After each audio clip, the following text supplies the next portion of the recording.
Hello, this is Victoria and Sam. Sam, why don't you tell us about yourself? Hi. Okay, it's still there. Sorry. Yep. I'm Sam, and I don't know a lot about technology, but I do know quite a bit about dogs and dog training. But I was a little thrown off by this whole live thing. Right. It's cool. Yep. So we have a podcast called Service Dog Success, and you might know it as Service Dog Secrets, but you know what? They're not secrets anymore. Mm-hmm. We're telling the world, so we figured change up, right? I changed things up quite a bit. And Sam here has been with us for close to a year. Mm-hmm. You know, your anniversary coming down here, I think, is February 10th. Nice. So almost Valentine's Day. It is. And we have 2 litters of puppies due right after, and it's going to be amazing. But Sam and Ray have been down, and we've been doing a lot with them this past year. And part of what we want to do, part of our goals is for this year, for 2023, is to revive the podcast. I think we only did like half a dozen episodes last year. Oh, well, we're going to breathe new life into it this year. Yes. And as we do it, we have this going live on TikTok, Pot Service Dog, and on our Facebook Live under Hope Service Dog. So you can find us there for up to the minute info we post quite frequently. But for this, we will extract the talky bits and stick it up on up on YouTube too. Yeah, wherever you get your podcasts, really. And podcasting. Yep. So today's episode, though, is going to be all about traveling with your service dog. Because Vicky just took a fun trip to New York. New York, the Big Apple. Yep. Bert is now a New Yorker. Mm-hmm. He came home barking with an accent. It was so weird. Right? He was. So we figured that would be a great one to kickstart this. Now, what we tell you could change tomorrow. You know, like they have a habit of doing that, which is a pain. The airlines. They're fickle. They are. Airlines are fickle. Has it only been a year since they came out with that form, or has it been 2 years? It's been 2 years because it was the last time I traveled with Ginger when they told me that it had only been like in existence for a few months at the point that I was traveling with my retired service dog. She was a service dog at the time, but she retired shortly after this trip. Okay. MCL. So flight requirements currently, now every airline is different, but one thing they all have in common is this wonderful paperwork. And you can find it's the DOT, the Department of Transportation, service dog flying paperwork. Now there's 2 forms, and one of them is the normal fill out form that your dog's like tested, or, you know, with like has rabies vaccine and is good. And the other one is if you do flights over 8 hours, that your dog can hold it or relieve themselves in a sanitary manner. Mm-hmm. Like peeing in the toilet? Yeah. We'll go with peeing in the toilet. Something. So I have not done a flight over 8 hours. Hi, Pam. For a while. But you do have that paperwork to fill out, and that is a requirement. But where each airline is different in the age that they consider a service dog, one of our pups just flew home at 16 weeks old as a service dog. Now, service dogs in training are usually not allowed, so I was very happy whenever this pup was allowed to fly home as a service dog, so he did not have to be crated, and he could fly at their feet. I thought that was pretty awesome. Did they have on this airline that they used, was there a third party that like evaluated whether her dog was service trained or anything like that? Or did they just take her word for it? I don't know. I know we had submitted the information. So the paperwork, every airline's different on how you submit it back. I just flew with Frontier and I could upload it ahead of time. And they wanted you to upload it so many days beforehand if you could. Now, if it's a last minute flight, you don't have that option. But sometimes they call the CO, right? Mm-hmm. Over to look at your dog and assess if your dog is a service dog. And it's like, well, who gave him that power? Yeah, I'm not sure who qualified him as service dog police, but I want to be a service dog police. The CO in any airport is the service dog police. Yeah. Which is like the complaints officer. Yep. Which is weird. Like, why? So you're already assuming that people are going to have complaints? I do. With this dog? Right. No, I have complaints about them. Yeah. Can I complain about them? And they could be power hungry jerks, but they could also be very nice depending on who you got, just like with everything in life. I've been at the same airport and dealt with 2 different COs because it was a change of shift. And the first one I dealt with, who told me everything was going to be fine and I had everything in order, was super nice. And the second one I dealt with completely contradicted everything the first guy said earlier in the day and was not super nice. So I don't know. It's like on a whim sometimes, which I know is scary. But we're going to give you all the information we can to make sure you're prepared. Yes. So yeah, check your age, make sure paperwork, make sure that you submit it in whatever timely fashion it needs to be submitted in. I have heard from adults who get freaked out about it too. They want to make sure that they get everything in right. And, just like with a lot of legal stuff, it's not always very clear, which can be a little bit scary whenever this is your lifeline. What happens if you get to the airport, which might be hours away from where you live, and you're told that no, the dog can't fly? Hey, I'll tell you what happens. Tell me, Sam. You cry.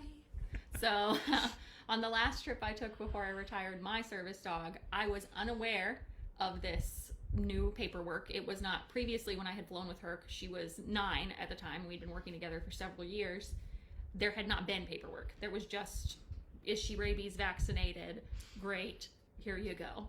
There was no, so when I went to the airport to fly to Arizona with her, and I only showed up the 2 hours in advance because that's what you do. I actually only showed up an hour and a half because I'm late for a lot of stuff. But they tell me that she well, first of all, they didn't tell me anything because the guy didn't realize that I had a service dog who checked me in. And then whenever it was time for me to go through security, they're like, hey, this dog can't actually board the plane. Did you know that? I was like, what? No, I did not know that. They're like, oh, you don't have your little slip? You didn't file the forms? And no, I had not. But I did cry, and someone came over and they called the head office. They had me fill out the form. They faxed it over to them immediately and then called the head office to get the person's eyes on it that needed to approve it. That's why you want to do it in advance, because that person has a lot of paperwork to go over, and yours is not just going to slide in at the top of the pile. Mine did because I cried.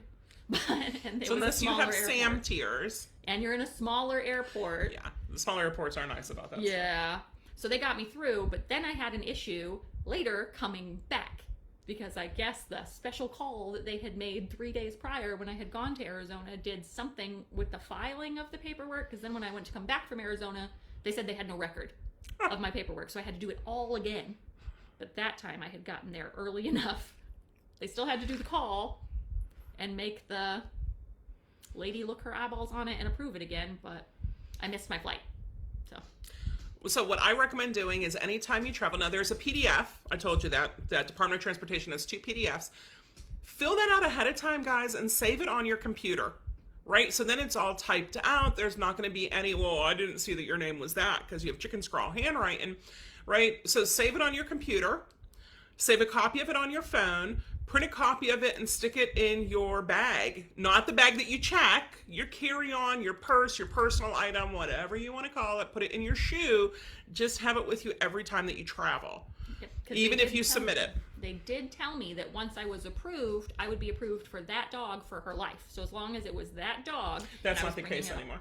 Oh, so it's already changed since 2 years ago. Pardon. Yep. I don't know nothing, turns out.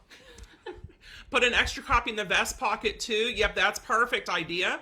I have a large service dog and I'm wanting to stay in a hotel. What would you recommend, pet friendly or not pet friendly? We're going to get to hotels in a second. Yep. Maybe longer than a second, but now you get to stay tuned and find out. And I'm going to write that down here, pet friendly. Versus not. We have our list here of what we want to make sure we cover with you guys today. Now, some planes, some airlines are doing outsourcing to a different company, and it's a terrible company. JetBlue is one of them that's using this company, and the company gets to decide. I think it's called like open air or something, open access, open arms, something weird. So you submit to them, right? You fill out the paperwork, that paperwork that you fill out, but you fill out through their like PDF filler. And they get it, and they get to decide whether your dog is a service dog or not. And a client had filled it out, and they said, no, your dog's not a service dog. And I said, yes, your dog is. So you can put down there your trainer. Now, if those of you who are owner training, you can put yourselves down. The client put down Hope Service Dogs, which was accurate. And they came back and said, no, Hope doesn't train service dogs. Yeah, I don't know where they got that. I don't know what I've been doing here for a year then. Right? Yeah. So we went back and forth. I filled out a form for Albert, and they said no. Hope doesn't train service dogs. That dog's not a service dog, and the tasks weren't service dog tasks, and it was medical response to, or monitor and respond to my medical condition, provide recovery afterwards, retrieves, deep pressure therapy. I had a few other ones on there, light mobility, brace, counterbalance, forward momentum pull, and they came back and said, no, those aren't tasks. And I'm like, yes, those are tasks. And they finally, after we complained, they came back and said, oh, okay, like the third or fourth time. Yeah, I guess that's a service dog. So how long did that appeals process take you? I think about 2 weeks.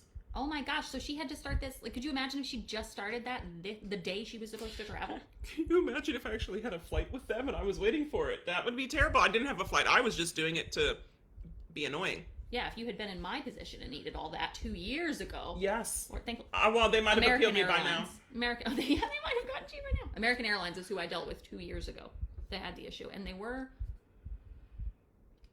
kind. They tried to be kind, and they did get me on another flight that was no additional cost to me, but it was like 5 hours later than the flight I was supposed to be on. So they did make it right as much as they could, but... How long to fill out the form? In advance, as early as you can. Like, check the... each airline has their own, right? It's usually under, like, special help, special assistance. You can Google, you can call. Now, I don't like to just call because I want something written. Mm-hmm. So I will get on and email them, or I will chatbot them. And if I chatbot them, I will screenshot it and I will save that where I can access it through my phone in case I get there and they give me a problem. And if I email, I'll print out the email and I will save it on my phone. Also, is unread with a flag, so I can find it pretty easily. So if they give me any hard times, I can just say, wah, and show it like to them. The first CO I talked to that was nice and told me everything I had was in order. This was a separate travel occasion, by the way. And the second CO that I talked to saying, no, nothing the first CO said was correct, and he didn't even believe he had said it. But if I had that written down, he could not have denied that the first CO had told me everything was in order. Yeah, that's... So keep record. Cover your butts and your dog's butt and your dog's feet. So make sure, because this company, they need to go, right? They totally need to go. If the airlines want to have this added hardship for us, then they need to not pay a different company that's going to be a wanker to take care of it. My dog won't write a service dog need for her dog until I bring him to... Okay, so your doctor, unless your doctor's a dog trainer, your doctor really doesn't get to decide that. So what I'm going to tell you to do is go into your patient portal, guys, where you can log in and pull up all your medical records and print out where it says what you're diagnosed with. Then you have that. So your doctor doesn't need to write a letter, and it doesn't ask for your doctor. It asks on this form for your veterinarian to prove the rabies was given. I don't know if they call them or not, and the name of the trainer. And I have had phone calls. So if people put us down for phone calls, I want them to tell me first, because I've had a couple phone calls where they wanted to verify the dog and they don't want to do it until I'm on the phone with them. If they would send me an email and say it, well, then I can reach out to the owner just so, we can talk, make sure that the dog's ready for it and what tasks, right? Because if I say medical alert and they say something else, like it might look fishy, even though the dog might have 6 different tasks and she gave 1 and I gave 2, we don't want, we don't want there to be any more problems than what there needs to be. Okay. When you're getting your seats, after you get your seats, you can call them up or you can just try to reserve it and go for bulkhead. So one of my favorites is when I fly Southwest, because not only do you get to check 2 bags for free, which is nice, and they provide snacks. Frontier did not provide snacks at all, not even a little package of 2 peanuts or a cup of water. Everything was a charge, so we didn't get anything. Because how long was the flight? Like 3 2 hours? 2 hours? 2.5 hours. But even if it would have been longer, because they had the little pricing guide in there, so you can buy stuff. And I was like, no. Yeah, no. I'll just wait for 2 hours. Next time, bring my own snacks. Right, that's what we did. Yeah, unless it's really desperate. So I like Southwest. Southwest you board first, right? With the service dog and a wheelchair, it's like a trifecta. And I get to board first, and I pick bulkhead seating. So that's that first row where you don't have a place to put your carry-on bag. It has to go above. Now, here's the other thing. If the airlines would let you tuck under the seat instead of under the seat in front of you, all of that would be fine. But we flew this time in the second row, so we did have it. He could tuck underneath the seat in front, because for some dogs that provides some more room. And Bert's only about 60 pounds, so it worked out well for him. But watch it, because you want to definitely look into the plane that you're getting on. So just because especially some of these smaller airlines have smaller airplanes, yes, or if you're going on very short flights, like I'm from Wyoming, and the flight from Casper, like I would not fly out of Casper, Wyoming. I would drive to Denver and then fly out of Denver, because the little puddle jumper planes in Casper physically could not accommodate my service dog. There was not one there that she would be able to fit comfortably under the seat in front of me or anywhere I felt would be safe for her. Yeah. So make sure you don't just book a flight and assume the plane will be able to accommodate your dog. Yeah. Check what planes you are getting on. They're not all created equal. They're not, no. No, and it is hard whenever Gainesville would have those little tiny puddle jumper planes. And they drive you to, or fly you to Orlando, and then you'd fly out from Orlando. So living an hour from Orlando now is a lot easier. Yeah. But yeah, we would, I'd call up the airline. I'd be like, hey, I just booked. Now, we could have done that with this one and tried to save the $70 a seat each way per person. For Mom and I, we paid the extra $70 to upgrade to the front. To the bulkhead in the front. But I was like... Yeah, if you have the $70... just spend it on the bigger seat. It's going to be so much easier for you. And then because we did, I think it's because we did, they didn't put someone between us. As they were loading up, someone was with us. And so I was window, Mom was middle. And we had somebody there both times, and both times they asked them to move. So then we had the whole row of the bigger seats, and that was nice. So they can be kind and accommodating. Right. But I had one flight that I took with my retired service dog where we originally were on a big enough plane. We weren't. But then that plane had issues, and they switched us to a smaller plane, which she then did not fit on. And their entire, the people in the bulkhead seats did not want to give up those seats. They were already full. So the only thing, luckily, that was able to work for us was the two men that were sitting beside me on either side were willing to give up their foot space. Like, they let their bags that they were going to put under the seats in front of them be checked under the plane, so that my dog could kind of curl around, which still didn't feel great for any of us. None of us had foot space, but it was the only way she was going to get from point A to point B without me having to stay overnight. Yeah, we've had to do that. And if I have a choice between bulkhead or I get a whole row to myself, often I will choose a whole row to myself back by the back toilets. I don't care if I can have a whole row to myself, and then my dog can stretch out, and it's wonderful. And it turns out, because I get sick whenever I fly from the dysautonomia, not like from the flu or anything, but just it's wonky, right, on the autonomic nervous system. So if I sit crisscross on the seat, it's a lot easier. But that means I need a seat beside me, or I'm like, and then I'm not a pretzel. So found that out. So I was like, oh, that must be why I like to have the 3 seats for just me. I don't even want to sit with Rich and Luke at that point, because we'll do that. We'll book the 3 seats together. Southwest has given me an extra ticket so I can put it down to reserve that seat beside me so people don't come, and that's been nice. Oh, that is nice. Right? It was super nice. I was very happy.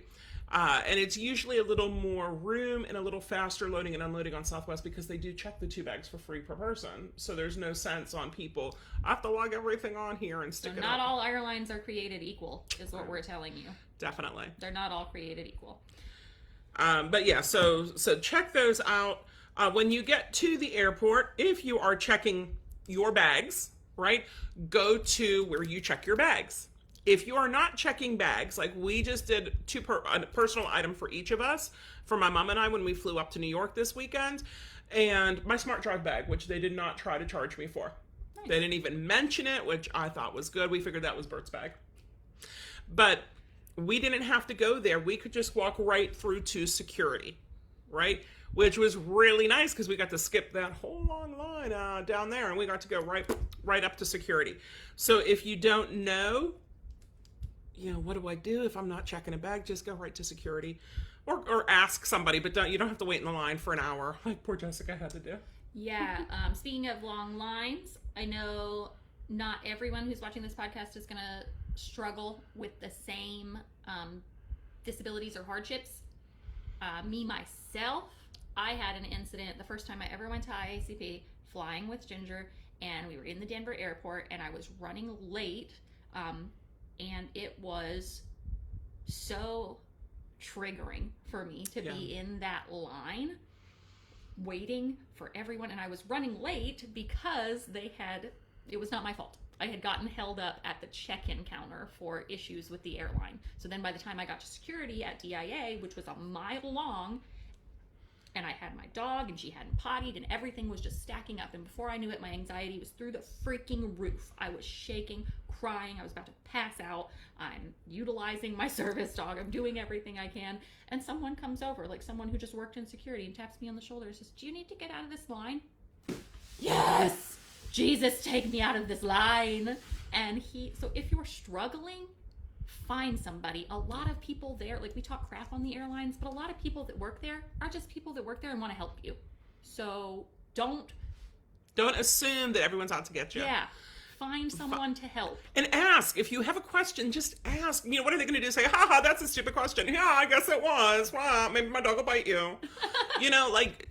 Just ask if you have a question. So when we get to the TSA line, if I'm in my wheelchair, so I now travel with my own, which is nice, but when I wasn't, I would request the wheelchair. So they'll meet you down there, they'll wheel you up and through and leave you at the gate, and then pick you up at the gate and take you to baggage. So I've done that a few times, but with having my own, it makes it easier to a degree, but they put me, even beforehand, right, whenever it's just me and a service dog, well, way back when it was just me and a service dog, we'd go through the wheelchair line. So now they send me because I'm in a wheelchair. But oftentimes they will send you if you have a service dog, and sometimes it takes a little bit longer because it's the wheelchair line, but it's usually not as busy. So you can ask for that too, or just go through it and be like, they said I could do it on a podcast somewhere. Do it. What are they going to do? Throw you in airline jail? My might. Dad works for the TSA, and that's not real. Anyway. There is airport jail. So check that handicap line if that helps you. And I don't know what the right term is for that, so we're going to call it the handicap line. Yeah, just if you need help, find it if you can. And in an airport like DIA, there are people all over that work in that place. Right. So get help. Yeah. If you are traveling with a crate, I have traveled with a metal crate before, just because they're a little more sturdy than the fabric crates. We did the fabric crate whenever Roma and Gypsy went to Clearwater conference, and they started rolling the crate, and then they tore the top of it. So I don't travel with canvas crates anymore. But you can check your dog's gear for no cost. So you can go where you check your bags, and you could check your dog's crate. Zip tie it, be careful. Holly said that whenever they arrived here, they just flew down with Angus and flew back.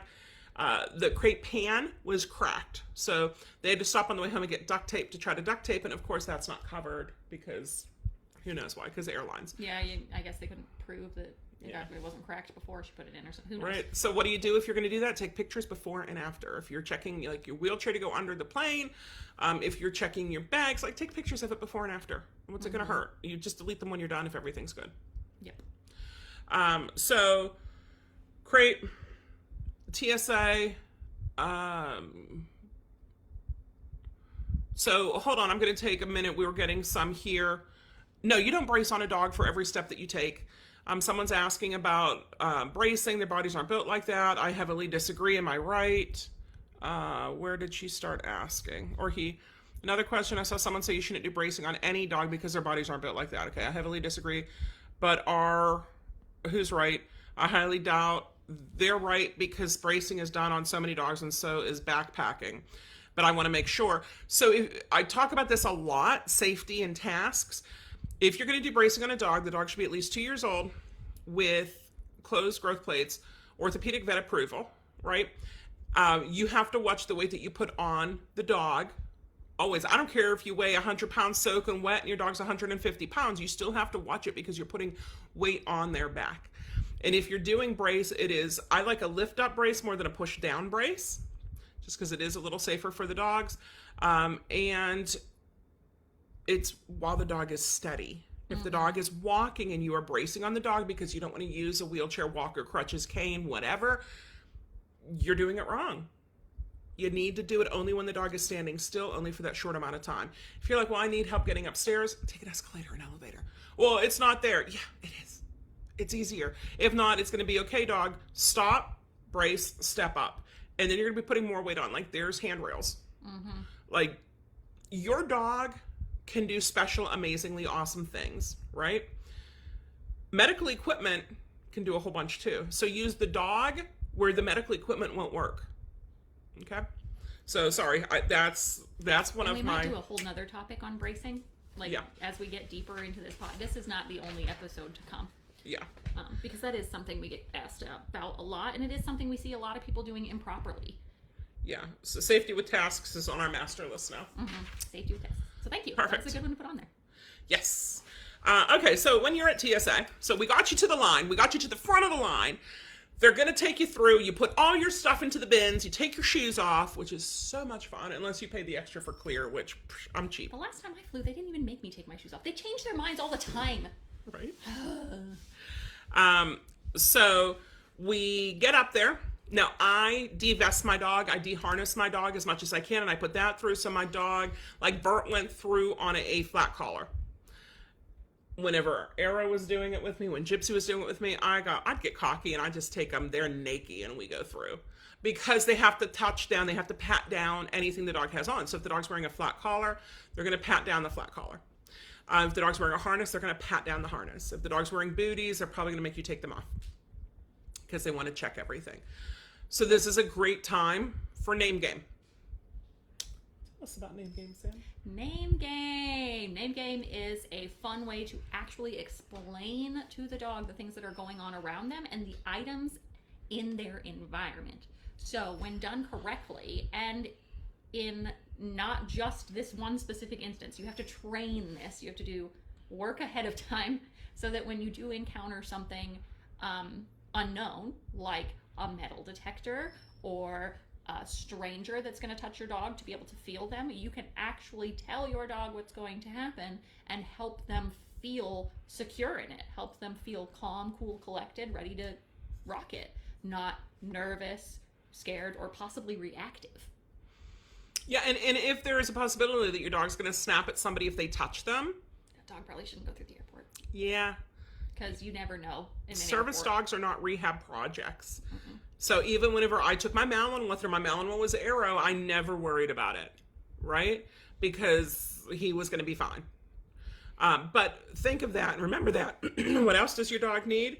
There's going to be the pat down to go when you go through the metal detector. So there's the put your hands up and scan you, whee! And then there's the old-fashioned metal detector. So often what will happen is put your dog in a sit stay or down stay. You walk through, it doesn't beep, you call your dog through.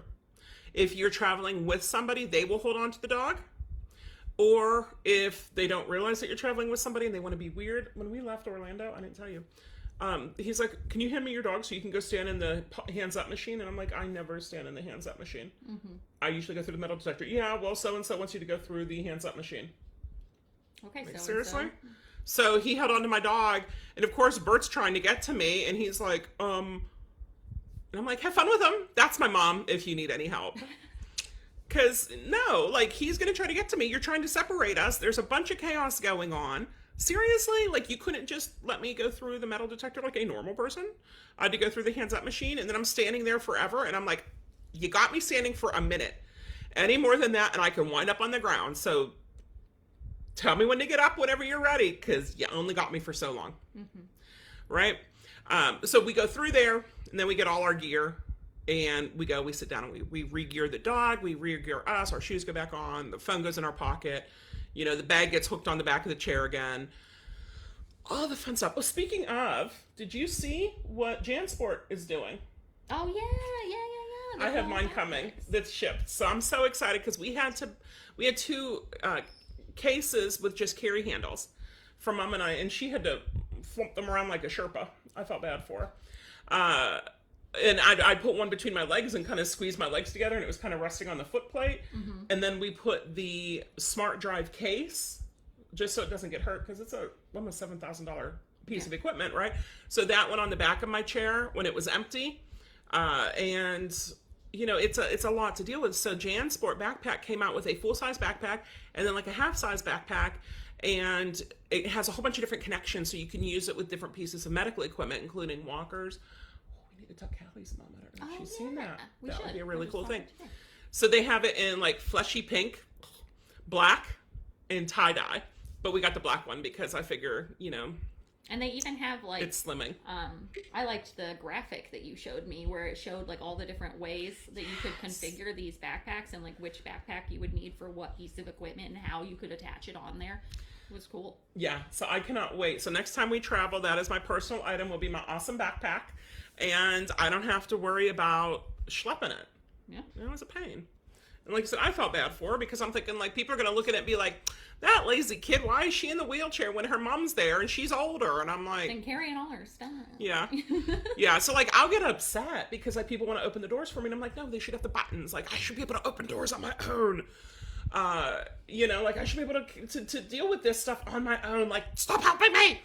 So I can get upset about that. Or when people try to like move your chair, they try to do that at the concert. Some guys like, here, I'll move your chair. And I'm like, you will not. I can take care of this. And it was like parallel parking my chair because they wanted us to move it over about a foot, but there wasn't a whole bunch of room. So it was a whole bunch of bloop, bloop, bloop, bloop, bloop, bloop to get over there. It was weird, but we made it work, right? Because we had to get someone else in and there was a big slant and it was a whole big story. But you get through your metal detector and then you get to your gate, right? That's your next step, is getting to the gate. When I get to the gate, I like to sit by the entrance where like you're going to enter the plane runway thingy. You know what I mean? So I like to sit over there so then whenever they see me, they're like, oh, look, somebody's here with a service dog and a wheelchair. Okay. And I get to board first. I like to board first. Well, you shouldn't get special accommodations because you have a disability. Yeah, I should, because I've got like an hour a day that I'm decent and you've got like 24, so shut up. So I like to sit there. Now, one time, I didn't tell you this one. This is a good story. And I was telling Mom about it because it was with Frontier, but it was years ago. It was whenever someone and I were going up to Marina's workshop in North Carolina. And we are at the Frontier gate. And the guy comes over and we just said, you know, like, hey, we just wanted to introduce, I didn't have my wheelchair at the time. And I had Candy with me, the Doberman. So this was her, maybe her first flight. I don't know. But we were there and he's like, yeah, whatever. So then it's getting time to board. And usually what they'll say is people with disabilities, people who need extra time, you know, parents of small children, military, like anyone who needs extra time to board, now is the time to board. So we get up there and he's like, what are you doing here? And we're like, well, we need the extra time because it takes a little time to get the dogs in and get them settled. You know, we had our tickets. It's not like we were going to try to like steal the best seat in the house. It was Frontier. So like we had the tickets. And he was like, well, you can't be here right now. I'm like, but you're calling the people up to board. You can't be here right now. Go stand over there. And he points to the side. So we move over there. And at this point, it was late at night too. It was like an evening flight. I don't do good on evening flights. I don't do good on flights in general. And I was just kind of like, fine. So we stand over there. And then he comes over, walks like right through us. And he says, you have to move out of my way. I'm like, bitch, please. He put you there. Yeah. So I said, where would you like us? Again, so he's like, go stand over there. So we go stand over there, and then he is like, anyone who needs extra time, he calls a second time. Anyone who needs extra time. And he told us, too, whenever he's like, you got to move out of my way, or I'm going to call security and get you guys removed. Like, oh, okay, nice, Vicky's no longer here. And so we stand over there, and he's like, who else needs extra room? And there were some people there, and they kind of, like, looked at us, and looked at him, and looked at us again, and not one person moved. People can be really awesome at times, too. And so he said, fine, I guess you guys can come aboard. I'm like, seriously? Like, because that's what everybody wants to do, is waste more time on a small plane? Like, I only do it so I can get in there, because if not, what happens, right? If you don't enter first, then you're stuck in a crowd with people moving slowly down the ramp and slowly into the plane and slowly down the aisle looking for your spot, and it's a pain.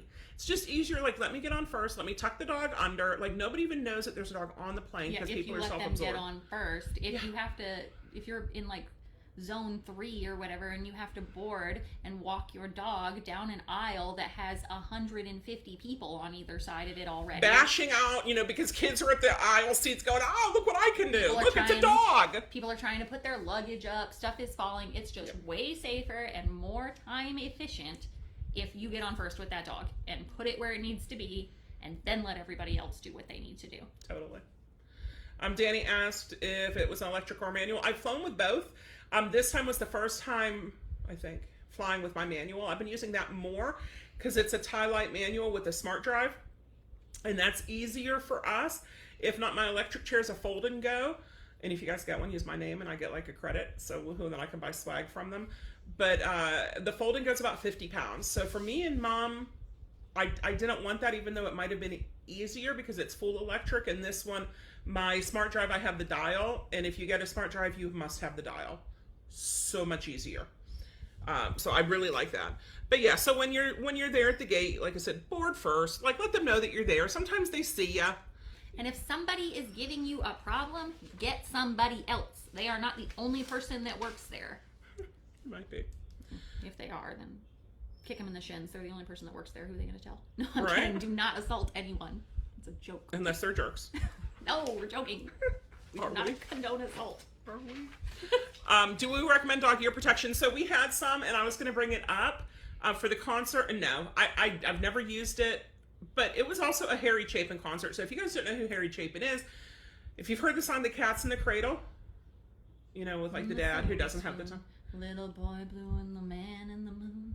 When you coming home, son, I don't know when. We'll be together then. Right? Yeah. So, like, the saddest song in the world. But that was Harry. So he does a lot of folk stuff. So I wasn't expecting, like, death metal. And we were sitting in the way back of the theater was the wheelchair row. So I did not bring ear protection for him for the concert. And I have never used ear protection whenever we've flown. I will use Name and Explain when we're loading onto the plane. I'll use Name and Explain for the takeoff and the landing and any rough spots. This was actually Bert's third and fourth flights. We had flown up in the spring. Rich's father had passed away, so we flew from Orlando to Milwaukee and back. And so this was his second round trip, and he was a pro already. The first time he was like, down? Why do I want to down? I can do stuff. And this time he was like, oh yeah, I know what to do. Even though it has been how many months, he got on and he fell right asleep. Yeah. Because I was debating, Name and Explain we'll go over it another time. So now you get to be on later.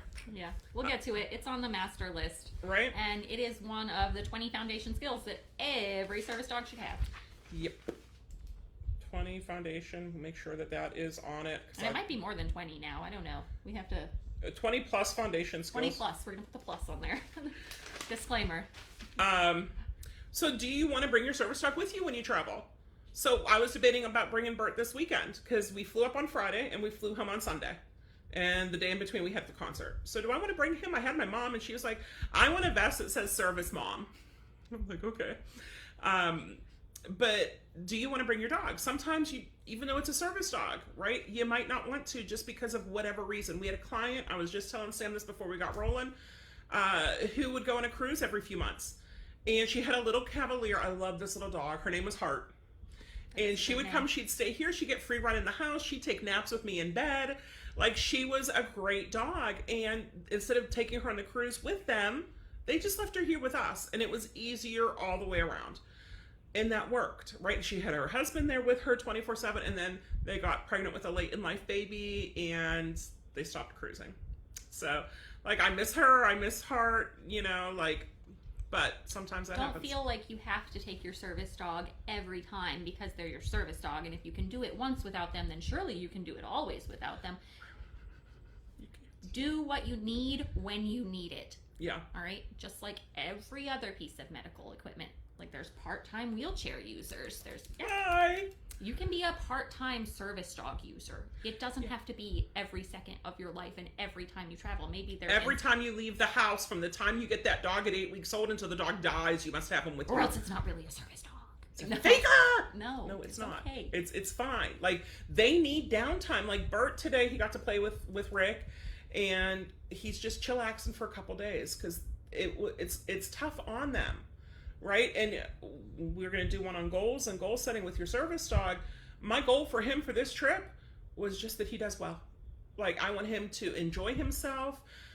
He was on a flat collar the whole time, and an e-collar sometimes, but you know, like, I didn't bring up anything else. I brought up a toy. I had to travel light because I had to fit everything in a personal item. They probably would have checked or let me bring in one for him, but like, I put his food, his toy, you know, supplements, and everything else. Like, I put everything in my bag, booties for him just in case. You know, I just made everything fit, and then Mom kept asking, "Why is your bag so heavy?" I'm like, "Cause I have all his stuff in it too. It's not just mine." Yep. And there may be, like, if you have to make a pros and cons list, like if you're debating on, should I travel with my service dog? Should I make the flight, make a first time flight with my service dog?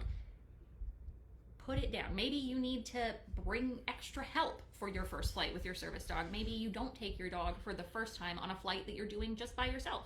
Maybe you do have to have a partner or your mom, or pick a flight that or your dog trainer. Or your dog trainer, yeah. Now we're going to recommend the boys get to do that. Or Carolyn. We have Carolyn. She travels all the time. She travels awesome.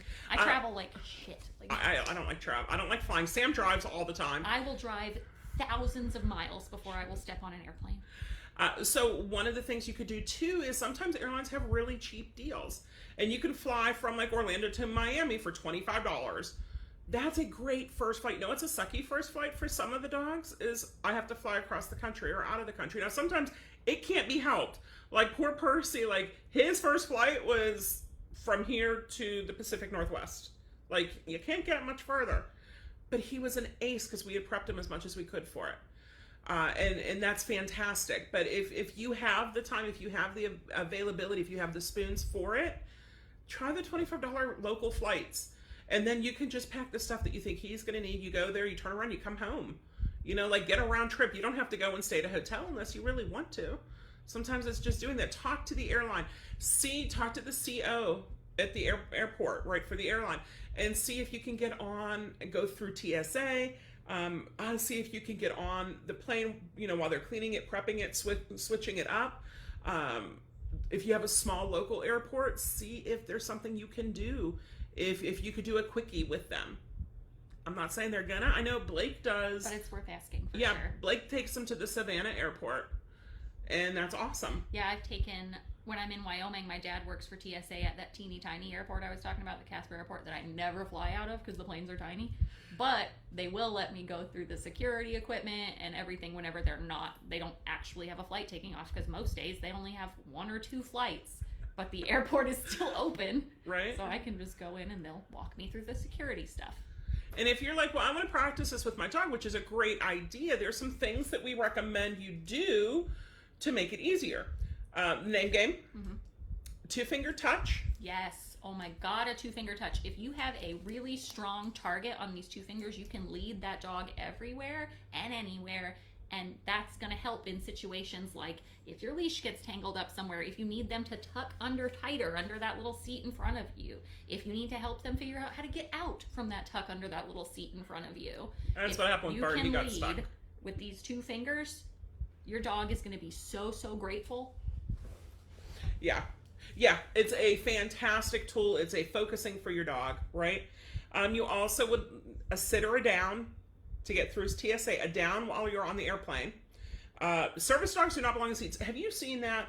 There's a few of them where it's like the dog sitting on the seat and like looking back over at somebody who's taking the picture. Oh, yeah. Mm-hmm. And every time I look at it, I'm like, dogs shouldn't be on the seats, guys. No. If you need the dog to get up onto your lap to perform a task, he should be in your lap and he should not be touching the seat at all.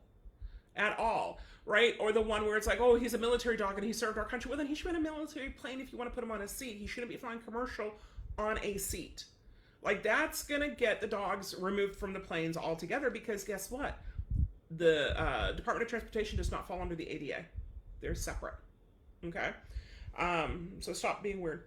So sit down, and you need to stay for getting through security. And if you're like, well, how do I practice going through security? You can use a doorway in your house and put your dog on one side of it. Tell them to sit. Walk through, make a beep noise if you want to, or find them on YouTube, and then call your dog through. You can also, that's why we have to go to Universal and Disney all the time with the dogs, is because there's security there to get through the parks now. So you can go through there and pretend like you're at the airport. They also have elevators, escalators, and moving sidewalks, all the things you may encounter in an airport. Yeah, totally. Also, I like to bring a toy for while I'm waiting with the dog. So while we're waiting, I might pull out my Target stick, which is in my bag. I do travel with my fanny pack on. Target stick. See, I'm showing you right there. You can get them on Amazon. Telescopes. Pew.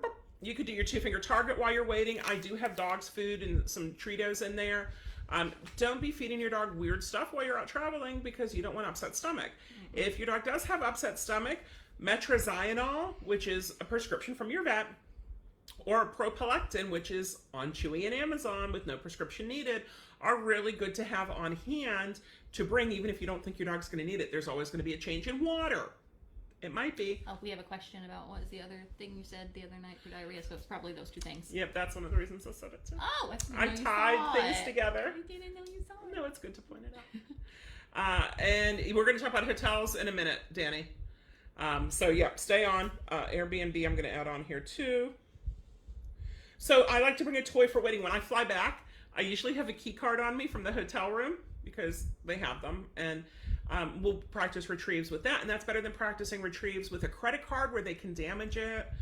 It's a hotel room key, and it's not any good anymore. And also you can get a small toy if your dog's obviously I would never leave one of the full-grown golden retrievers alone with something like this, but I can fit this little ball, this little squeaky ball, in my pocket and use it to help make them feel better, first of all, because it's something they like and it's something they're familiar with in an unfamiliar setting. So if you can bring the familiar to the unfamiliar, it immediately reduces stress, right? Give them an anchor point. And for a retriever, a ball is a pretty solid anchor point. Right? You can also, those little stuffies that we like for the puppies, great thing. You can put it in there. If you put it in with your food, it'll smell a little bit more like your food, and your dog might want it more, but something like that, we want to put in with food because we don't want the dog to eat it. Yeah.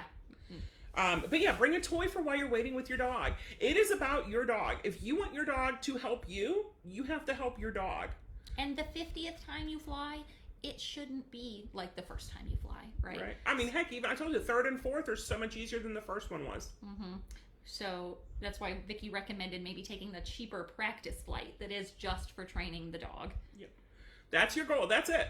It's not going to be, well, I'm going to go down there and do something. No, it is to train your dog, especially if you travel a lot, you want it to be good experiences for them. Because whatever opinion they form on that first flight will make or break it. Yeah. You may end up, if you don't set yourself up for success and you have negative experiences on that first flight, you're going to have to do a lot more work on the back end to change your dog's opinion of the act of flying and the environment of the airport. Whereas if you can just make the first experience they have with those places positive ones, done. Yeah, it's a lot easier. So much easier. Sailing from there on out. Yeah. And then if you're at the airport and your dog has to potty, ruh-roh. So this is too, if your dog is pee pad trained, even if you don't have a pee pad out all the time, we keep them in with them until they're about 4 months-ish. And then if they're clean, they don't need them anymore, right? It's in case of emergency potty here. It's not like potty here, giant. This is your go-to all the time. Yeah. So we'll have those, and I'll go into preferably one of the family stalls where it goes all the way down to the ground, and put it down and see if the dog has to potty. But most of them have inside, because once you get past security, it's hard, right? Because then if you have to potty your dog, you have to leave security and go back through it again. So you can ask. We have done it before at Orlando here because our flight was delayed. And so we said, well, since you're delaying the flight 3 hours and we're already here, is there a place to potty the dog? And they said no. Now there is. But at the time it was a no. So Rich brought the dog that we had down a circle staircase onto the runway to see if the dog had to potty. And that was pretty cool to have that experience.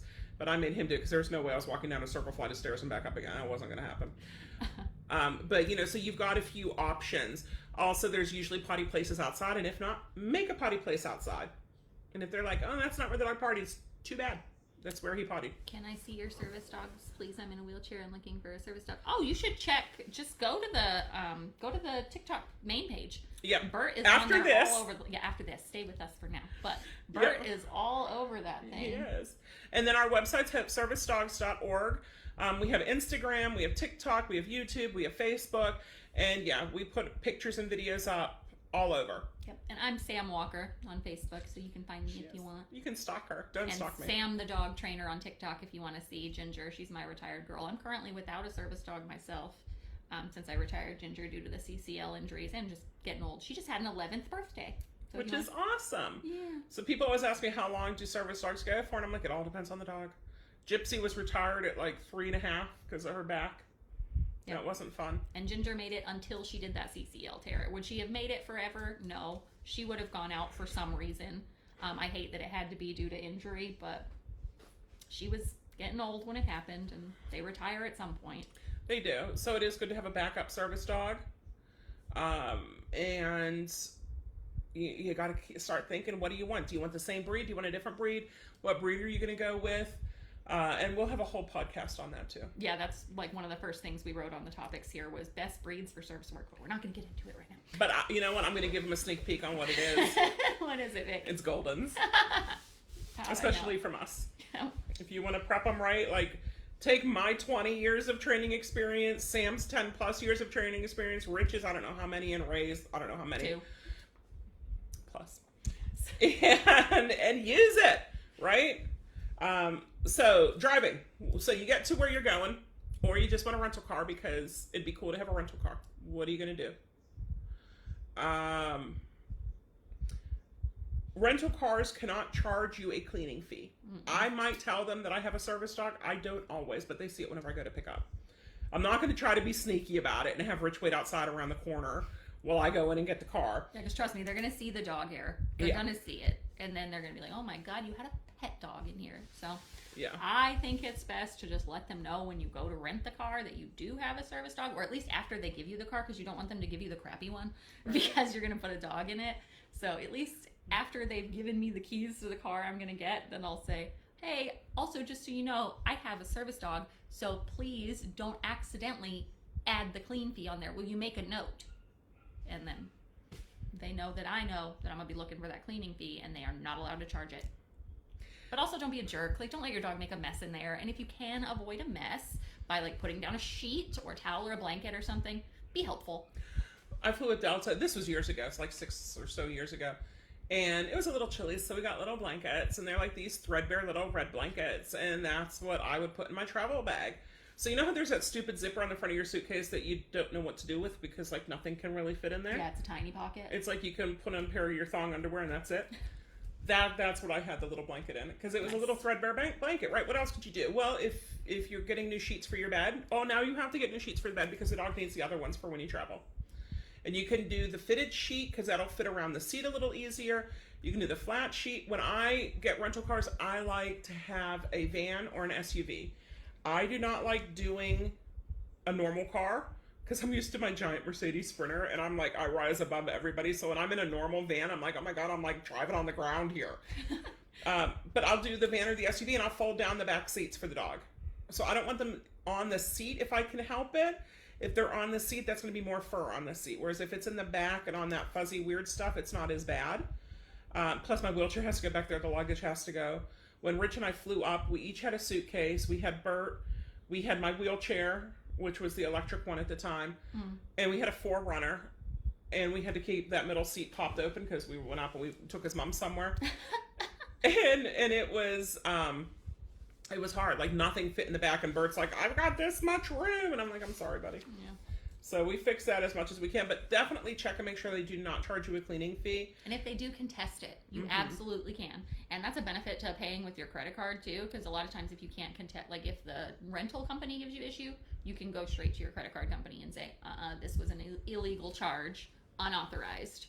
They'll reverse it. Perfect. And then of course fill it up whenever you're done with gas to top it off or whatever, and drop it off and get that final, it's all good. You might want to travel with a lint roller thing and try to get it, depending on how long you have it, how fuzzy your dog is. We'll travel with, with a slicker brush so we can brush out the dog. I groom everyone good before we travel. You might need it while you're there. I forgot it once and I had to brush the dog with my hairbrush. They also make those cool like doggy onesies if your dog will tolerate having it on. Emma uses them for sparkles, and she always looks super We cute have them again. for whenever the mamas have surgery. Yeah, and that can keep hair off the... It's called a interior. shed defender. That makes sense, because it defends against the shed. Right? I get it. I'm smart. So, it's hard to read that while I'm doing, so let me do this and get through this. If you guys have questions, just message me. Airbnbs, hotels and Airbnbs. Airbnbs I have used before with the service dogs, and one of them gave me a hard time because she was like, "Oh, your dog ran off a bunch of mud," and I'm like, I don't know what to tell you. Like, it was muddy and wet in Missouri. We were out there for Gold School. Yeah, and I don't know, is it different than the mud that was brought in on my feet? Yeah. No, I didn't let him up on the couch. I also didn't put my dirty feet up on the couch, so... Yeah, it was on a rug, and she was complaining. She didn't leave me a bad review or anything, and she's like, just for next time, because we'd use it because it was so cheap. Nice. But, like, that was a little annoying. And, of course, clean up after your dog. I don't care if it's at the airport. I don't care if it's in the airport. That is the quickest way to piss me off, is let me see your dog take a poop and nobody pick it up. I hate that, because I've picked up so many poops in my day, and it's not fun. No one likes picking up a poop. And if you do, then keep that to yourself, you weirdo. Right? I like it. It's all squishy and warm. It makes my hands warm. That's why I live in the South, so I don't have to worry about that stuff. But yeah, clean up. Just be considerate. Like, I like to believe that the kindness that we show others is going to come back to us. So, It'll be radiated back. Yes, we're just exuding positivity here. So, hotels have been known, especially more recently, for asking if it is a service dog, it should have certification papers, which they're not. So, Sam was telling me a good one she did, which is, does your dog have papers? Yes. And then just produce nothing. And then when they ask again, well, what papers do you need? What are you talking about? You want my breeder papers? You mean, like, is she registered with the AKC? What are you asking? Huh? Rabies paperwork. Rabies? Yeah. Like, my dog doesn't have it, so I don't have papers. And just the fact that they ask something like that lets me know that they don't know what the hell they're talking about anyway. So if they want to give me a hard time, give them a hard time back. And I've gotten into arguments with hotels about it, that there is no such thing. Well, is there anything you can bring us? Like, I could bring his rabies certificate. Okay, yeah, bring that. I'm like, okay. So now I'm just like, okay, I'll bring whatever. Yeah, just tell me. If you want, you want me to write it down? Or you want me to write you a little note that my dog is a service dog? Whatever you want, just let me know that exact thing. Because when you just say, does your dog have papers? That gives me no information. And nothing to work with. Canva is a free app / website to create pretty certificates if you need to have a pretty certificate for somebody. We are not advocating that people make fake, like that you make these things to pass your pet dog off as a service dog to avoid cleaning fees. No. Or to be able to take them places that they're not allowed. We are absolutely not advocating for that. No. Mm-mm. But we do understand that sometimes access can be denied for reasons that are not acceptable, like because you don't have the paperwork. There is no paperwork, man, and if there was, I would have it. Well, we can give them the DOT form now, because that's official, Department of Transportation. There you go. That's a good idea. Mm-hmm. Brilliant. Right? And people with all the IDs and stuff, and Etsy now isn't selling anything service dog-wise. No IDs, no harnesses. I heard that, which is weird. Crazy. Like, I get what they're trying to do there, but I also feel bad for, like, people that have made small businesses, like people we know that have made really good products that we like to use. And recommend using. Yeah. And if they're not going to be able to sell there, well, maybe something else will come up for it. Hopefully someone will switch over to Insta and to TikTok and Facebook to show off their wares. But it's hard when you're searching for something. At least with Etsy, you type in service dog vest and a whole bunch of stuff come up. No, not anymore. Right? Pet friendly versus non-pet friendly. What do you prefer, Sam? For me, I prefer a pet-friendly hotel because I want to give them the chance to give me a decent room.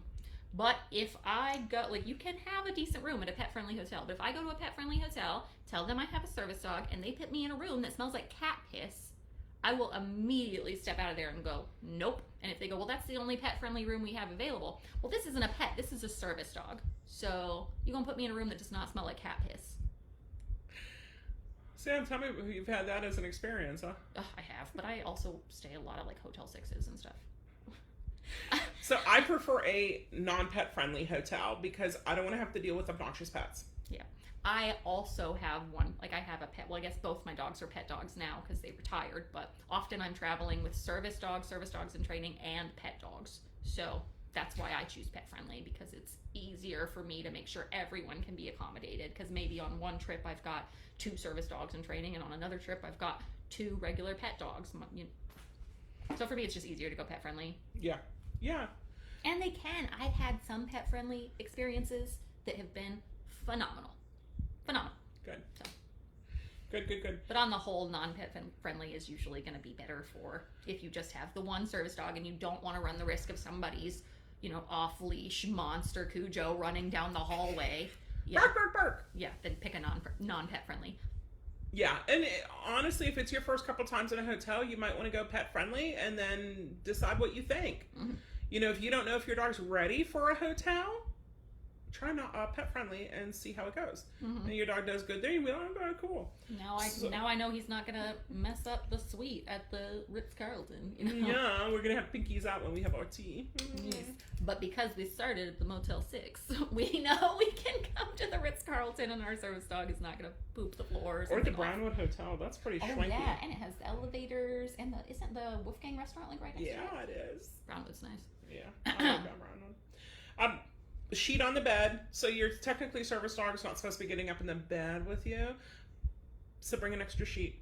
Mm-hmm. And then you could get the nice pictures of your dog up in bed going like, hi guys. Yep. And I will ask the hotel for extra linens. I will. And then I'll use, like, if I didn't bring a sheet, and then I'll use, like, I will wash them myself. Like, I'll take one sheet, and if you're in a hotel that has washer and dryer, Motel 6 has that, huh? yeah, they do. A lot of them, because a lot of people are living there. Right? I'll get an extra sheet, lay it on the top, and then when we're done, I'll wash it, dry it, leave it folded to the side for them. And it just cost me the $1.75 that it cost me to run the washer and dryer. That's nice of you, Sam. Yeah, well, I don't want to get in trouble. Like you said, they're not supposed to be in the bed. But I know for some of us, that's something we need. Like, my dog has to be able to come up into the bed to do some of the things that she performs for me. And that's just the way it is. Tough turkey. Yeah, tough turkey. So, when you are at a hotel room, pet friendly, different than non-pet friendly, do you leave your service dog unattended? So if it's a pet friendly hotel, I will, but I like to crate them. And they will tell you, a lot of times they'll tell you that if it's written expressly that your dog cannot be left in the room unattended, then don't do it. But some of them have differing policies on that. So just make sure you know the policy for where you're staying, and definitely bring a crate. Because they will charge you, if your dog damages anything in there, they will charge you 6 times whatever they damaged in there was worth. Yep. And it's just safety too, because what if a cleaning lady comes in there and your dog's not in a crate and they're both startled and your dog runs out the door? What do? You're not there. Yeah. So it's just safer for everyone involved if you crate them. Most definitely. And if you're staying in a non-pet friendly location, you cannot leave your service dog unattended. That service dog has to be with you. They have made the exception for you to bring the dog in because you've said the dog needs to be with you. So now have the dog with you. I ran into somebody, I had Gypsy at Disney, and somebody I ran into, and she was like, you have your service dog? I said, yeah. She goes, I have mine. Both of my service dogs are at the hotel room, but they told me I can't leave the dogs alone in the hotel room. Well, you can't, unless you're staying at a pet friendly and it's permitted to leave the dogs alone. You cannot, well, yeah, because I only need them at night for nightmare interruption. You need 2 service dogs at night for nightmare interruption. You can't leave them alone in there. Like, so you're at Disney, so you can use the Disney kennel, right? You can maybe find a daycare. The problem with either of those is if the dog's so worn out from the end of the day, are they able to wake you up through the night if you need it? And that might go back to considering, should I have brought my service dog on this trip in the first place? Or is there something else I could have done? Like, as much as we wished we could make the world perfect, we could make it work out for us to where we could be, equally accessible to all places at all times. Unfortunately, the reality is we're gonna have to lose out sometimes, and you're gonna have to make hard choices, like leaving the service dog behind. Or, bringing a cousin who doesn't really want to go to Disney but is happy to stay in a hotel room and play on the computer the whole time. Yep, and sit with your dog. Yep, that would be something that would be doable, right? So, when people tell me these things, I feel bad for them. Yeah, absolutely. Because, that's got to be a hard situation to be in. But also, whenever you see me with my service dog and I look like a normal-bodied person, don't come to me like, yeah, I'm Sneaky, my service dog. No, I hate that when people act like we're, in some kind of cahoots. Here's the secret sign. Wah, wah. Yeah. That's what I want to do, because not all disabilities are visible, and don't come at me thinking I'm not a rule breaker. Yeah. Sam's a good girl. Most of the time. So always how do when you it comes deal, to service dogs. right, with noise and traffic out there in the hall? Because sometimes it can be really loud, and you'll hear the doors slamming and people loud and arguing and kids running up and down the hallways, going to the pool. And screaming just because they're kids. Unusual things. So you've got all this high traffic going on outside a door, a barrier, right? And usually your dog's experience with a front door is probably not that active, right? There's not people running past your home door all the time, or, slamming doors that you can hear but aren't attached to your space. It's very odd for them. It's an unusual experience. So what we can do for them is that name and explain. And again, it's something you're going to want to have trained with previously. If this is the first time you're introducing name and explain, is when your dog is getting upset because people are yelling outside your door and running up and down the hallways, then it's likely not going to do you much good. But if you put the work in ahead of time, it will be an invaluable tool to you to help your dog to become comfortable, settled, and able to do their job for you in an environment that is strange. And if you have a trip coming, how can we train for that? Maybe the dog is in a bedroom or a bathroom with the door closed, and maybe on the other side of it, you're going to go on YouTube, because they have everything on YouTube, and find hotel hallway noises, right? And play it and name and explain it. Or if you live in an apartment, or someone that does, a lot of apartment complexes have conference rooms that are kind of dead center in the middle of the hallways that everybody kind of has to go by. Go set up in the conference room. Tell your neighbors, hey, can you let your noisy kids run past this door a few times? Yeah. Or check out local hotels and see. Brownwood has, oh my gosh, they have a gorgeous ballroom area. And it's nice. We went there. We were working dogs there. I was up there with the client. It was super awesome. Yeah, you could just go. The noises and everything are going to be the same from outside the hotel room, right? If you just hang out in the lobby and let your dog hear those slamming doors, hear people running up and down the hallways, do the name and explain with them, it's going to set you up for success. Even though the situation is not exactly the same as when you're going to be in your room, it's very similar. Or if the guys get to be a little bit annoying, we have to go train service dogs at a hotel. Bye. Yeah. And it just happens to be Brownwood, and it just happens to be right next to Wolfgang. Yeah. So we've got options here for you, right? And that could be one of the biggest ones, because you're tired. When you travel, you're low on spoons. You don't know.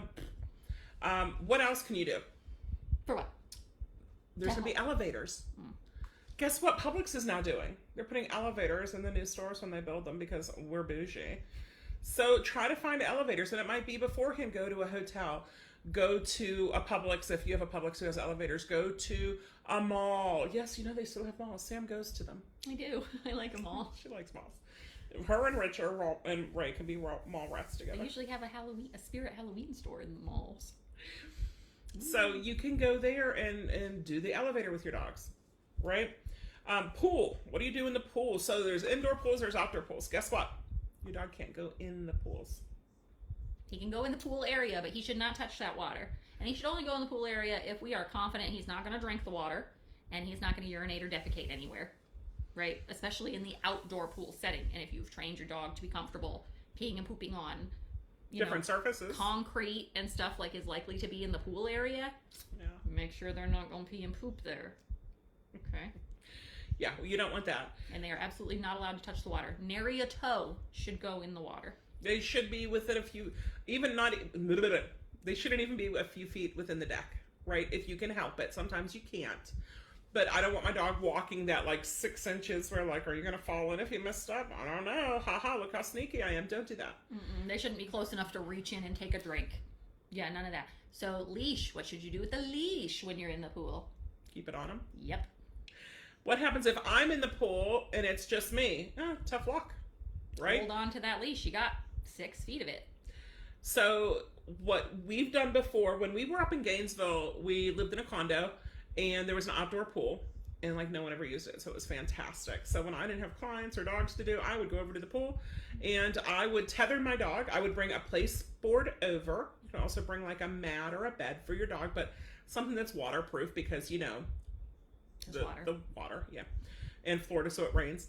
I'd put him with e-collar on a tether where he knew place very well, right? So he was on place and I could be in the water and my remote was e-collar tech and it was waterproof. Yeah. So I didn't have to worry about it.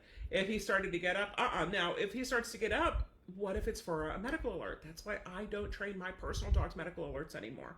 Because they would be going all the time, hey, you don't feel good. You know you don't feel good. Yeah, I know. So I don't mind training other people's dogs for medical alerts because I don't feel good a lot of the time. But I don't want my own dogs bugging me whenever that happens, right? So I want them to stay there. And if, you know, something is bad and he comes to the edge of the pool, once he's older and he gets it better. But we had Bert, Mom and I went up and used the pool. I went in the hot tub and she held onto his leash because there wasn't a place to tether him. And I didn't bring a place board because we were traveling as light as possible. And then she went in the hot tub and I held on to him and worked on under. So we had him under. He found 2 bottle caps when we first were checking into the room and unpacking. And he was bringing us these bottle caps because he was so proud of himself that he found them. And then we're in the pool and there was a cup underneath the table beside where we were. And so he's bringing up this cup and he's like, hey, I found this too.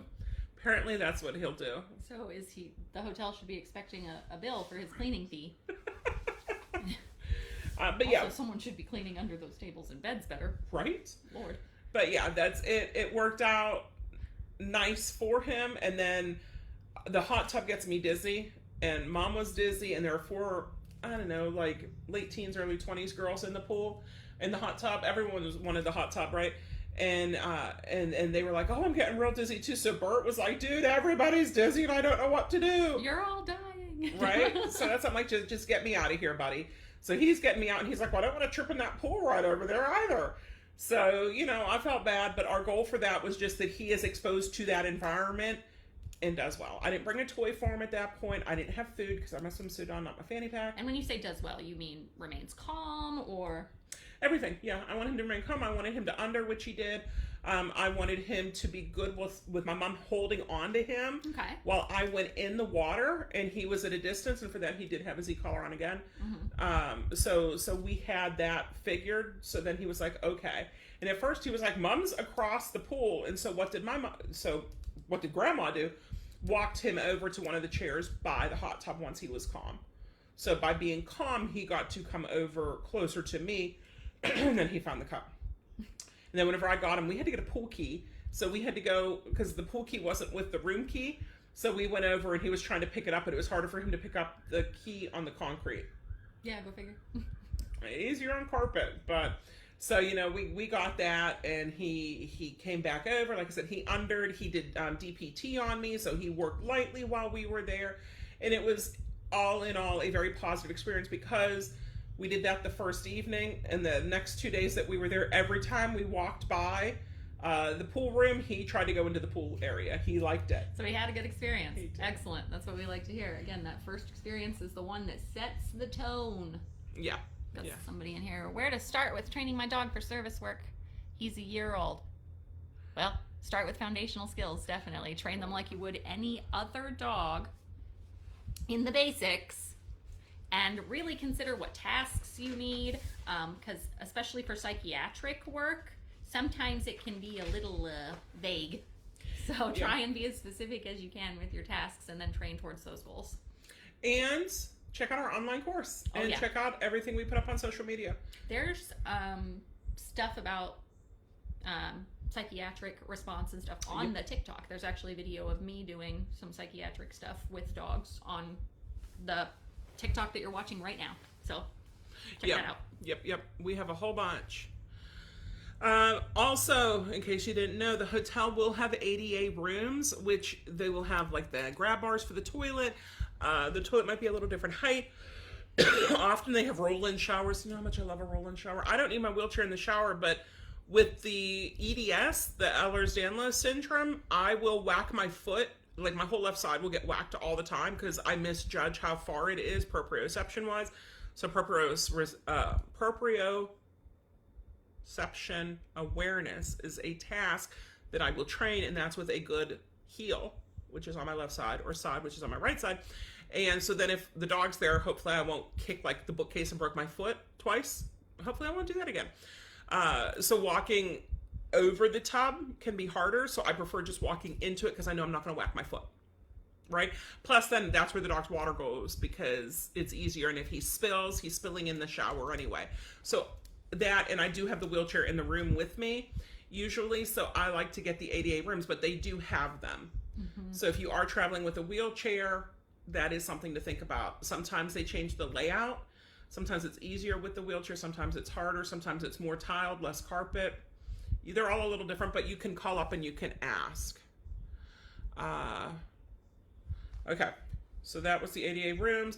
We do not have info on trains and cruises because the only trains that I've been on have been the Hogwarts Express and the Disney ones and the monorails. Mm-hmm. So I don't do like Amway and trains and stuff.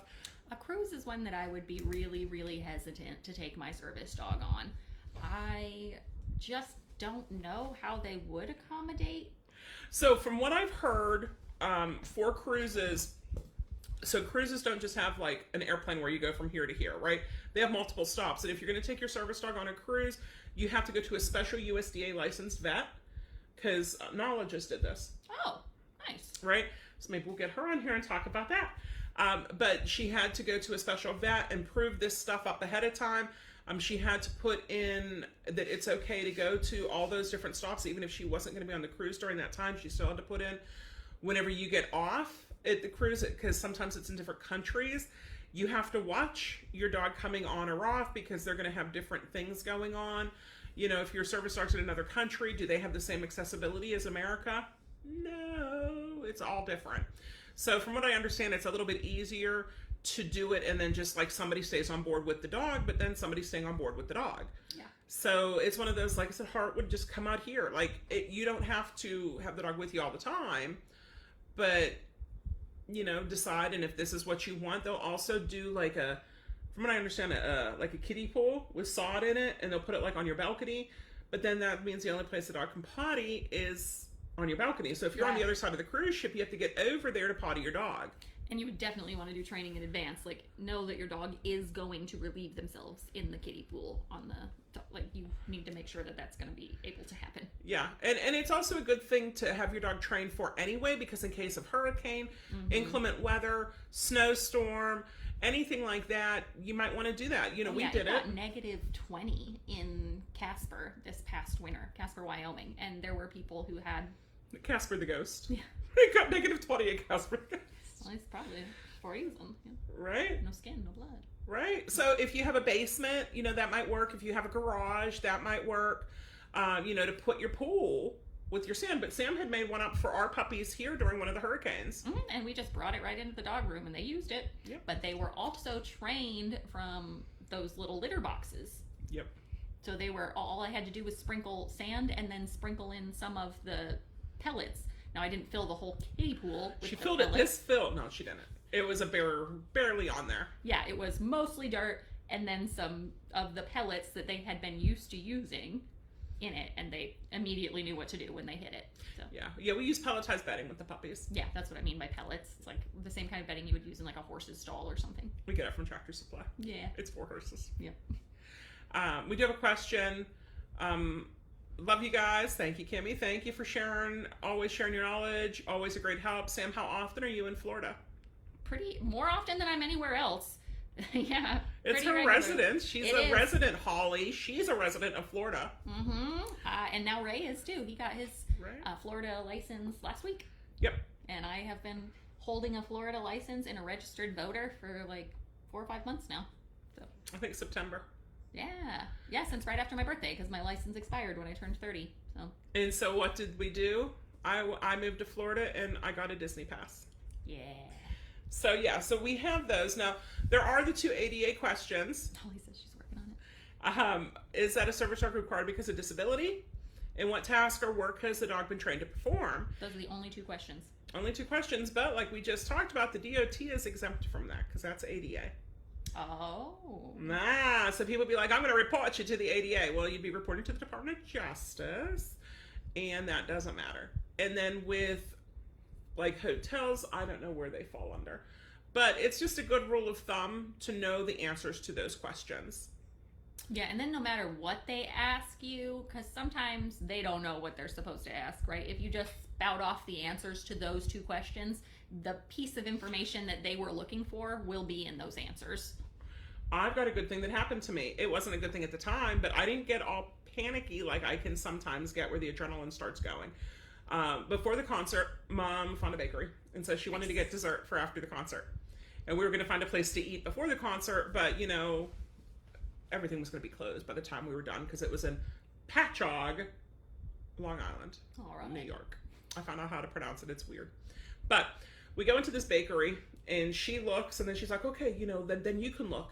And I hold Bert, and I'm like, that's okay. Bert can come with me while we're looking in the bakery, because everything was behind the case. He's not going to be like, cake. He's not going to do that, even if he could.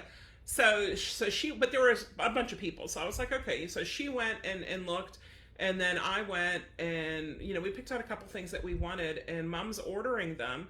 And one of the workers comes up to me, and he says, sir, dogs are not allowed in here. And I said, he's a service dog. Or service dogs are allowed. I don't know exactly what I said. And it was, sir, dogs aren't allowed in here. And I look at him, and I go full RBF. And I said, first, I am not a sir. And I kind of pointed to my chestal area. And he's like, well, yeah, but I don't look at that. And I'm like, please, you're a guy. And Rich said I should have just called him ma'am. Ma'am. Yes, ma'am? So, I said, service dogs are allowed, and he is a service dog, and he was also wearing his harness that had service dog embroidered on it. He was standing nicely at my side, but they saw a dog in the cameras because they had a camera and they had a big monitor showing the camera stuff. And so he saw, and he says, oh. And he went back and talked to somebody, and then he came back and said, sorry, and the girl who was helping us was profusely apologetic. And it's not like it was her fault, but... You know, just those 2, not just saying service dogs are allowed. No, of course that. But this is a service dog. Mm-hmm. Oh. That clarity. Mm-hmm. So remember that too. And it's something that we practice quite often. And, you know, we'll spring on clients as we're just talking to them. Or if we're out at the grocery store, it might be like, hey, dogs aren't allowed in here. Got to get that dog out of here. And what are they going to do? Or they can give us pouty Sam faces. But we want it to be in every situation, so then you build that muscle memory. Just like when you practice anything, then you're much better at it, and it becomes a reflex response. Yeah. So for that, practice it for these questions if you're going to travel. Yeah, for any of you that have ever done any acting or singing or anything, stand in front of the bathroom mirror and recite your lines. Right? And write it up first if you need to. Mm-hmm.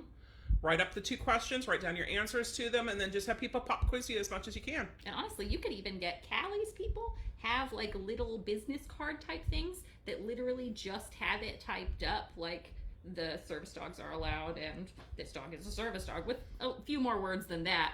But she just hands it to people when they start questioning her or maybe give her a hard time. She'll just poop, poop, poop, hand them the card. And I thought that was brilliant. And the cards just stay in Callie's vest. I think it's fantastic, yeah. Mm-hmm. Super smart. And so Holly just had an experience at Disney, and Disney started saying, well, we allow service dogs in training. Disney, please. I love you, but you do not allow service dogs in training. The state of Florida allows service dogs in training the same accessibility as fully trained service dogs. There's a reason I live here, and it's not just Disney and Universal. So... know what your state's rules are for these things before you travel. And if you are traveling to another state or through another state, know what the laws are. If you're traveling with a service dog in training and you are driving and you plan on stopping somewhere and they are not service dog in training friendly, you have to know that before you get there. Mm-hmm. You know, do you need a pet friendly hotel? You might. You know, do you need a are you able to take the dog into a restaurant, or do you have to go through a drive-through or pick up something? So you've got questions that will come up, right? And it is your responsibility to be able to answer them. Yeah. That's our half of the agreement, Yep. Do you know about government buildings? Government buildings are their own. So is military bases. Mm-hmm. So are military bases, I guess, would be the better word. They are all separate. So I recommend checking ye old Google. Yeah, or call. Yeah. Call the front desk. Yeah. There's someone who can tell you, or someone that can direct you to someone who can tell you. Do both, because they might not know. That's true. It happens. Anything else you want to add? Not really. Just that most of my experiences when traveling with my service dog have been overwhelmingly positive. I know we talked about a lot of things on here that could have been scary situations or uncomfortable, but most of the time it's worked out just fine. Yeah, because the good stuff doesn't make great stories, right? It's the complaining. Mm-hmm. I did say about whenever Southwest gave me the extra ticket, so I didn't have to sit by people. And that's this time on the flight up, there was a woman sitting in front of us, and she was telling everybody, she had twins, and one of her twins just had twins, and she had flown down to Florida for it. She was telling this whole story, and I'm just like, I only have so many spoons when I travel, and I just can't right now. I can't people anymore. And she heard that, and she was like, I'll leave you alone then. I'm like, thank goodness. And I felt guilty about it, because, you're, as a woman, you're supposed to be nice and friendly to people. And I'm just like, I just can't right now. Mm-hmm. If I'm going to make it through this weekend, I've got to conserve my spoons when I can. And I don't want to have to deal with people. So I felt bad, because I thought if Rich was here, they would have been best friends the whole flight, and they never would have stopped talking. But she got me instead. Right? So you've got to do what... Someone that said on there about Airbnb's pet cleaning fees should be bypassed as well. Yeah, they should. Most definitely. Yeah, they should. Thanks for bringing that up. I don't do Airbnb and Vrbo very much, and when I have, it's been like a pain in the ass, and not because of the dog. So. Right. It's been good for me for the most part, but I only did them in Missouri. I haven't really done them since. My last Airbnb experience for my birthday when we went to SeaWorld. Yes. We got there. Did I tell you that we got to our room and there were other people in the room that had not checked out yet? They gave us a door code and everything. We walked in on these freaking people who were still... Surprise! Yeah, what are you doing in our room? What are you doing in our room? It was part of your birthday present? Yeah, surprise! Yeah, it was a surprise party I didn't know I was having. It was awful. So, just a little thing to give you nightmares. Right. And we got a couple questions we'll try to answer. Oh, someone said their base is going through ADA for them to bring their service dog in training to work. So that's I guess awesome. The military bases, at least some of them, are doing the ADA requirements. So. Yeah. When applying or interviewing for jobs, is it best to be up front or wait until hired? I don't know. I've never had to be in that position. They're technically not allowed to discriminate against you as a result, because of your disability or your need for a service dog. They're not allowed to discriminate against you, but that doesn't mean that they can't, depending on... Now you get to clean toilets all the time. Yeah, or say that they denied you for the job for another reason. So I think that would be on a case-by-case basis. And how ethical do you think the company that you are applying for is? And if you trust that they're an ethical company who will hire you based on merit and qualifications, and not, what do they call it? Discrimination. Yes, discriminate against you. This is why we work out good together. Yeah, she's got me. That will not discriminate against you, then I would choose honesty as the best policy right up front. But if you're like, I don't know about these people, but I do, I'm really qualified for this job, this is a job I really want, then I would wait till you've gotten your offer in writing, or that you've been hired in writing, and then tell them, okay, and this is my service dog. I would see what happens then, and, ask for forgiveness, not permission, I guess. And I think it depends on what you're trying to get into also. If you're saying, be realistic. I want to work in a kitchen with my service dog, that's not going to happen. Mm-mm. If you're like, I want to work at the front desk with my service dog, that's going to be easier. If you're like, I want to be a server with my service dog, so... Be realistic. Yeah, what can you do? And that doesn't mean that you have to do a job that you don't want to do, but you can work on finding a way to make it work. So... if you love airplanes, and you can't get a job as a pilot or a stewardess, or flight attendant, there's other things you can do too. You can work TSA with a dog, I'm sure. Right? And if you're like, well, I had a client and she got a job at PetSmart, like across the country as a trainer. But for that, she had to do cashiering also and like just work there. You know, it wasn't all the time training. And when her dog was at the cashier station with her, now don't forget, PetSmart is pet friendly. The dogs would, you know, a couple of them snarked off at her dog a few times, and that could wash out a dog. So you've got to ask yourself, like, how protected is my dog going to be in this situation? And even if you're like, well, we're not going to do PetSmart, right? Yeah, there's still fakers out there. So if you're at the grocery store, is the same thing going to happen? So if you're thinking, if you're like, I don't know what to do or what should I do in this situation, message us and we'll see. Maybe we'll even do a whole thing on it, but we'll have to pull somebody in to help. Yeah, it's going to be a case-by-case basis for sure, because I just don't know. I've been a dog trainer for so long. And I was a waitress before that, and I was a bartender before that, and a waitress before that. So I did substitute teaching, and I made cakes. Nice. That's what I did. I bet you could do a service dog as a substitute teacher, but again, you would want to make sure, like, do those kids, what's the risk to your dog from the children? What's the risk to the children from your dog? Am I doing high school kids, or am I doing middle school kids, or am I doing kindergartners who aren't going to understand not to jump on top of the dog? So Holly says, except for federal government, you do have to fill out a reasonable accommodation form to bring a service dog to work.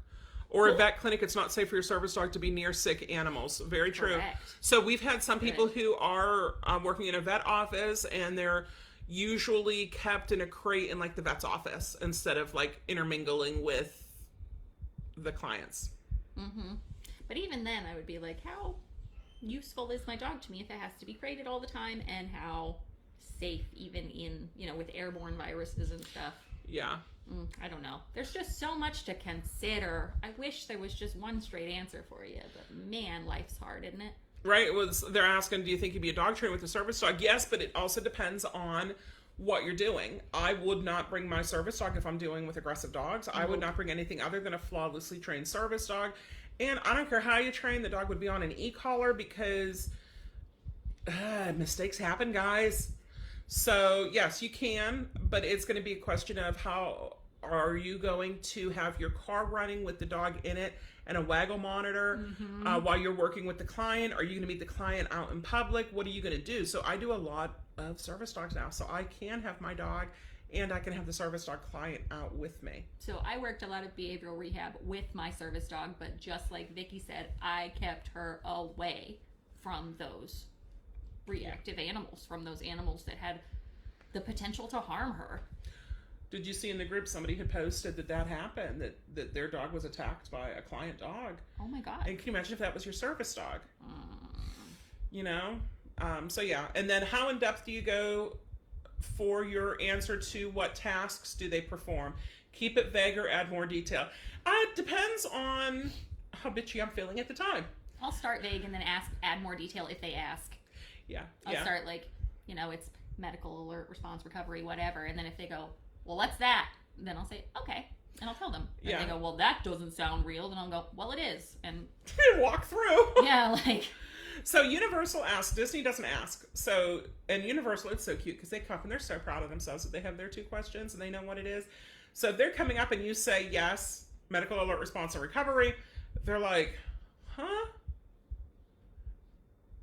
And then they ask again. So you can't like nip it in the bud, right? You have to wait for them to do the whole thing, and then you say yes, and then, or sometimes I'll say in training because we'll bring them at 8 weeks old sometimes, and then they'll talk what are the tasks, and I'll usually say medical alert, response, or recovery, mobility or light mobility, and retrieves. Oh. Well, like, what's medical alert, response, recovery? He monitors my medical condition and alerts me before it gets bad. And if something does happen, he will respond and help me with recovery. Oh. So that didn't give a whole ton more information. It didn't get like detailed. It didn't give any personal information about Vicky, but it likely cleared things up for the person asking the question a little bit. Yeah, no, if they say, well, what's wrong with you? No medical condition, I don't have to. And if they get jerky, I could be like, how was your last colonoscopy? Tell me all about it in detail. Viscosity of your last bowel movement? Did it feel like, was that all right? Do you think maybe there's something wrong with you? Right. Did you look at it? You know, like, Totally. Holly, we did a water park one time. I will never do it again with a dog. It was a pain. Yeah, that's probably why they were such pain, is because of all the water, because it is really... Yeah, it was me and the dog waiting in the food area. It was at Disney. Like, they let me in, and it was with Arrow, and we met Stitch. But we waited in the food area while Rich and Luke went on some rides, and then I wanted to do the Lazy River because those are my favorite. And so Rich held on to him while I did it, and he was like, Mom left me, and she's in the water. So I was like, not doing this again. And it's for hygiene reasons that they cannot get in the pool. And it's not safe for the dog either. So they really don't want to be liable for if your dog gets sick because it ingested water, and liable if someone who gets in the water that your dog was in gets sick. some kind of... Yeah. So it's for good reason that they don't want your dog in the water. Yeah. Can you describe how to raise a service dog prospect puppy? Is it different than getting a pet puppy? Oh, yeah. And I'm going to say that'll be another podcast. So we've already got like half a dozen. Also, you can check out the online course. She goes through a ton, like start to finish, in the online course, especially with puppies. Yeah. And the online course was just recently revamped. So if you're on here and you've previously gone through the online course, you still have access to the new one again. Yeah, I got rid of the old one, so the old one's not on there anymore. You got access to the new one. I didn't charge you any extra, and I didn't say, that was the old one. This is the new one. Wow. Yeah. No, you got access to it. So yeah, the course, servicedog.teachable.com. Yeah, teachable. Like, I am very teachable. I am such a good learner. Right. Teachable. Like reachable, but with a T. Yeah. Yeah, and the links are all under. If you look at our thing, and there's a whole link thing. Oh yeah, Linktree. I freaking love Linktree. It's the best. Okay, so that's it. We went for 90 minutes. Oh my gosh, there was so much to talk about. And there's so much more. So we're going to aim for this to do. It's a fantastic course, by the way, and they are amazing. So thank you guys. So we're going to try to do this weekly. I can't guarantee that it's going to be every Monday. I pretty much guarantee it's not going to be next Monday. But we're going to aim for every week. I have to go to... Yeah, no. She got to leave me for a little bit. Just a little bit, so it won't be on Monday. But we will aim to do one weekly. So if you guys have ideas or what you want to get covered, let us know. Reach out to us via social media. Email victoria@hopeservicedogs.org. Sam@hopeservicedogs.org. Sam does train dogs who are outside of our breeding program. I do not. Mm-hmm. So we will... I'll talk with this about it. I've been doing service dogs and dog training for close to 20 years, and my focus right now is the dogs that we produce from our breeding program. Yeah. And Sam has extra energy. Yeah, so I'll do some of hers, and I just don't have as much. I'm not breeding them. I'm not, running all these social media platforms. So I'm able to take a couple of hers and a couple of outsiders. Right. I don't do the intensive behavioral rehab anymore. I still use a lot of what I learned from those dogs in my dealings with the dogs I train now, but I do not do that. I have lots of great people I have a few really great people that I can refer for those intensive behavioral rehabs, but it ain't me no more. Right? So that's it, guys. Follow, share, subscribe. Find us on social or on podcasts. Yeah, Find us on all social media. Yep. And then we will see you guys next time. Is it hasta luego? Is that how we are? So there